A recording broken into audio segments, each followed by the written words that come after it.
Existe um negócio que todo mundo já ouviu falar aí sobre astrologia de uma forma bem rasa, chamado Mercúrio retrógrado. O que significa Mercúrio retrógrado, né? No sentido astronômico da palavra, é quando a impressão que a gente tem olhando para ele é de que ele está andando para trás, o planeta. Mas qual que é o sentido simbólico disso?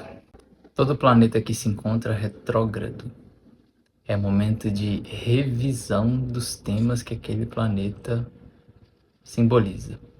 Por exemplo, no caso de Mercúrio, né? É um momento onde todo tipo de função de Mercúrio, comunicação, trocas, movimentos, tende a ser pedido que a gente faça revisões, porque é como se fosse assim, é momento de vocês usarem a mente de uma forma mais atenciosa. Esse é o Mercúrio retrógrado. Por isso que a galera brinca aí falando que isso é culpa do Mercúrio retrógrado, porque é como se representasse um momento da vida onde a gente tem que ter mais atenção do que a gente está falando e fazendo. Coisas de Mercúrio. Porém, existem pessoas que nascem com o Mercúrio retrógrado no mapa. E isso deixa as coisas um tanto diferentes, né? O que acontece? Se Mercúrio representa a mente, o modo de funcionamento da mente é representado pelo signo de Mercúrio, o Mercúrio retrógrado representa. É como se a mente daquela pessoa funcionasse de uma forma onde ela precisasse elaborar mais as coisas do que uma pessoa que não tem Mercúrio retrógrado. Se ela ouve uma informação, ela precisa elaborar ela.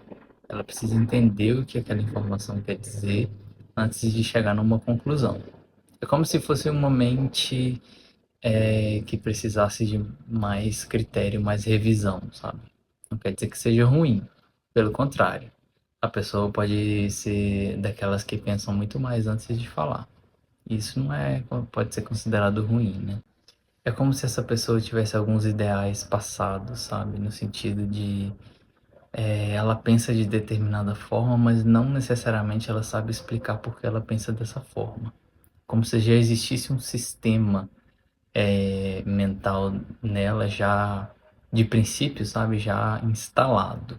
Então, o Mercúrio está retrógrado porque ele já traz alguma certa bagagem. A forma de pensar dessa pessoa tende a ser um pouco diferente. É como se, assim, num diálogo ela sentisse que ela tem a necessidade de tapar as lacunas da compreensão. O que eu quero dizer? O Mercúrio retrógrado dessa pessoa vai pedir para que ela seja clara no que ela está passando como informação e não deixe nada solto, porque o Mercúrio, a mente dela funciona de uma forma que ela precisa ter atenção aos detalhes do que ela está falando e do que ela está aprendendo. Pode parecer que o aprendizado para essa pessoa é mais devagar? Sim, mas é como se a mente da pessoa estivesse buscando a necessidade de fechar alguns buracos de compreensão para poder chegar numa compreensão final daquele tema. Simplesmente ver uma informação solta não é suficiente. Então é como se a mente de uma pessoa de Mercúrio retrógrado fosse um tanto singular, né? E aí, por esse Mercúrio ser retrógrado no mapa dessa pessoa, é como se alguns temas que ela fosse encontrar na vida dela como aprendizado, ela sentisse que de alguma forma parece que ela já tinha ouvido falar sobre aquilo e ela está revisando. Ela está revendo tudo aquilo para poder chegar em novas conclusões. Então, temas relacionados ao aprendizado para a pessoa que tem Mercúrio retrógrado no mapa, de alguma forma, em alguns momentos a pessoa vai sentir que, pô, isso aqui parece que eu já entendi, mas eu preciso entender mais a fundo o núcleo dessa questão. E aí o objetivo aqui é que a pessoa vá trazendo essa sensação retrógrada da mente dela e focalizar sempre no presente. Todo mundo tem essa necessidade de trazer a mente para o presente para poder não se dispersar demais. Mas o Mercúrio retrógrado tem uma certa urgência em fazer isso, certo? E aí, ainda em relação ao Mercúrio retrógrado, no sentido do trânsito que ele faz, aquele momento do ano que geralmente acontece umas 3 vezes, que atinge todo mundo, é o momento onde a gente realmente precisa estar revisando, aprendendo. Às vezes a gente vai pegar algum tema para estudar, alguma coisa que a gente já viu, mas que aquela revisão vai trazer alguns cliques novos, alguma compreensão ainda mais profunda do tema. Ou então algum assunto que você parou pelo caminho e você vai precisar rever. Então, retrógrado significa revisão, reaprender, entende? Reformular. E aí todo mundo tem, de alguma forma, essa capacidade durante o ano de rever algumas coisas quando o Mercúrio está retrógrado. E por que que eles falam que as coisas ficam meio caóticas? Se a gente for observar bem, as coisas ficam caóticas o tempo todo. Mas talvez no momento em que Mercúrio está retrógrado fique um pouco mais. O motivo disso, sinceramente, não sei explicar. É tudo muito simbólico, né? A gente não está falando de influência de planetas, porque não funciona desse jeito a astrologia. Então, simbolicamente, é um período de vamos rever isso aqui. Eles falam que em momentos de Mercúrio retrógrado é bom a pessoa analisar muito bem um contrato que ela esteja assinando, porque às vezes ela pode deixar passar algum detalhe. Ou seja, o Mercúrio retrógrado pede a compreensão total do tema, certo? E todos os planetas no mapa, eles aparecem retrógrados, menos Sol e Lua, né? Sol e Lua a gente chama de planeta, mas sabemos que são luminares, né? São astros. Mas para uma compreensão geral a gente chama de planeta. Enfim, eles não ficam retrógrados. Vamos lembrar, a mente ela é amoral, certo? Não existe um crivo de certo e errado, e o que diz que é certo e errado é a moralidade que a gente constrói a partir da família, sociedade, religião e etc. Mas a mente por si só ela é livre, vamos dizer assim. Então a gente começa a entender por aí que a forma que a gente pensa tem a ver com o signo e com os aspectos que Mercúrio faz no mapa. Não é tão simples, mas vamos lá. Existe uma questão, quer ver como que é interessante?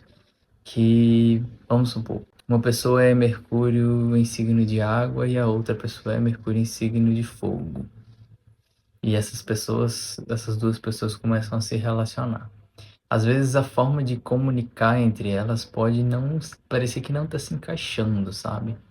Quando, por exemplo, a pessoa de Mercúrio em signo de água, ela vai levar mais em conta as emoções, ela vai levar mais em conta a intuição para poder falar, ela pode ser mais calma na fala, ela pode ser mais incisiva, ela pode querer falar de questões emocionais, enquanto a pessoa de Mercúrio em fogo, ela vai ser mais expressiva, ela vai querer, sabe, agir de forma mais espirituosa, mas parece que tá querendo aventura e não é tão calma quanto o elemento água. Aí você imagina essas duas pessoas se relacionando. Pode ser que dê algum atrito ali na hora de se comunicar um com o outro por conta disso. Então, assim, quando uma pessoa fala com a outra e a outra tem dificuldade de entender ou a forma de compreensão das duas é diferente, isso pode ser um dilema dentro de um relacionamento. Quer ver um exemplo? Uma pessoa que tenha Mercúrio no mesmo signo que você. Quando você vai conversar com essa pessoa, às vezes, antes de você formular a frase completa, a pessoa já entendeu o que você quer dizer. É porque existe uma harmonia, uma sintonia entre a sua mente e a da pessoa, porque o Mercúrio está dizendo a mesma coisa. A forma de compreensão da pessoa, a forma como aquela mente funciona, está de acordo. Então, quando uma pessoa tem um Mercúrio muito diferente do outro, é como se ela precisasse fazer um pouco mais de esforço para poder se fazer entendida. E isso a gente chama na astrologia de sinastria. Quando você compara o seu mapa ou o mapa de uma pessoa com o mapa de outra pessoa. E aí você vê, ó, esse aqui, esse ponto encaixa, esse ponto vai ser um desafio e vai fazendo essa análise. Para quem tem relacionamentos e tudo mais, é interessante fazer sinastria para poder compreender um ao outro, né? Entender como a mente do outro funciona, como o outro vai em busca das coisas, né? Como é o Marte, como é Vênus. É bem interessante a sinastria. Reta final, signo de Gêmeos. Estamos quase finalizando o elemento ar.